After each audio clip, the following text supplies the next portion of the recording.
بسم اللہ الرحمن الرحیم۔ السلام علیکم ناظرین اکرام، بھارت کا جنگی جنون نہ تھم سکا۔ تباہ حال بھارتی معیشت کے باوجود مودی سرکار نے جنگی بجٹ میں 19% اضافے کا اعلان کر دیا۔ بھارت نے اسرائیل اور امریکہ سے آئندہ چند ماہ میں لڑاکا جنگی طیارے، ٹرانسپورٹ، ہوائی جہاز اور لڑاکا ہیلی کاپٹر خریدنے کا معاہدہ کر لیا۔ اس اضافی بجٹ سے فضا میں مار کرنے والے اسرائیلی لڑاکا میزائل بھی شامل ہیں۔ بھارت کا اسلحہ اکٹھا کرنے کا مقصد چین اور پاکستان سے سال 2021 میں بڑی جنگ لڑنا ہے۔ دوسری جانب سکھ کسانوں کا نئے بجٹ کے اعلان پر غصے کا اظہار، گندم کی بجائے اسلحہ کھایا کرو۔ عالمی ماہرین نے سال 2021 کو بھارت کی تباہی کا سال قرار دے دیا۔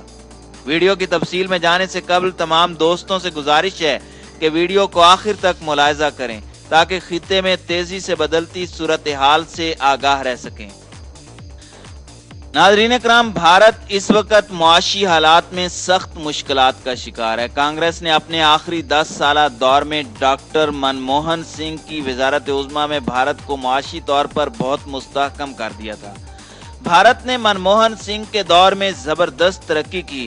ڈاکٹر منموہن سنگھ دنیا کو یہ باور کرانے میں کامیاب رہے کہ بھارت 1.25 ارب سے زائد انسانوں کی سرزمین ہے، جہاں پر کسی بھی سرمایہ دار کے لیے کامیابی کے مواقع بہت زیادہ ہیں۔ اسی طرح انہوں نے بھارت کو ایک بہترین مارکیٹ کے طور پر دنیا میں اجاگر کیا اور بھارتی آبادی کے زیادہ حجم سے بھی فائدہ اٹھایا۔ 2014 کے بھارت کے عام انتخابات میں بی جے پی کانگریس کو شکست دینے میں کامیاب رہی اور نریندر مودی بھارت کے وزیر اعظم بن گئے۔ نریندر مودی بھارت کو ہندوتوا کے نظریے پر لے کر چلے، جس کے نتیجے میں ملک میں ہندو بالادستی کی فضا بنی، جس کا نہ صرف بی جے پی نے سیاسی فائدہ اٹھایا بلکہ بھارت نے اقلیتوں خصوصاً مسلمانوں کے لیے زندگی گزارنا مشکل بنا دیا۔ نریندر مودی منموہن سنگھ کے دور کی معاشی ترقی کے فوائد کو آگے لے کر تو نہ چل سکے، لیکن منموہن دور کی معاشی بہتری کے اثرات اگلے چند برس تک بھارتی معیشت پر برقرار رہے اور لوگ مودی حکومت کے بارے میں مثبت جذبات سے معمور رہے۔ مودی نے اگرچہ ملک میں کوئی ایسا قدم نہ اٹھایا جس سے ملک کی معیشت میں بہتری آتی، مسلمانوں اور دیگر اقلیتوں کے لیے بہتر ماحول نہ بنایا گیا، جس کے نتیجے میں مسلمان اور دیگر اقلیتیں مودی سرکار سے دور ہو گئیں۔ 2019 کے انتخابات سے قبل ماہ فروری میں نریندر مودی نے پاکستان کے خلاف ایک جعلی آپریشن کا ڈرامہ رچایا، جس میں 2 بھارتی جنگی طیارے تباہ ہو گئے، بلکہ بھارت کا ایک پائلٹ پاکستان میں گرفتار بھی کیا گیا۔ مودی نے یہ ذلت اٹھانے کے باوجود بھارت میں پروپیگنڈا کے محاذ پر پیش قدمی جاری رکھی اور ان کی پارٹی نے بھارتی عام انتخابات میں واضح اکثریت سے کامیابی حاصل کر لی۔ اس مرتبہ اقتدار ملنے کے بعد مودی نے بھارت میں رہنے والے مسلمانوں کے لیے مشکلات میں مزید اضافہ کیا۔ 5 اگست کو مقبوضہ جموں اینڈ کشمیر کو بھارتی آئین میں دی گئی خصوصی حیثیت سے متعلق دفعات کو ختم کیا اور مقبوضہ جموں اینڈ کشمیر کو بھارت کا حصہ بنانے کا اعلان کرتے ہوئے بھارتی آئین میں ترمیم کر دی۔ مودی سرکار نے مقبوضہ جموں اینڈ کشمیر کا آئین، ریاستی اسمبلی، ریاستی جھنڈا اور مقبوضہ جموں اینڈ کشمیر میں کسی بھارتی کو جائیداد خریدنے سے روکنے کا آئینی حکم ختم کر دیا۔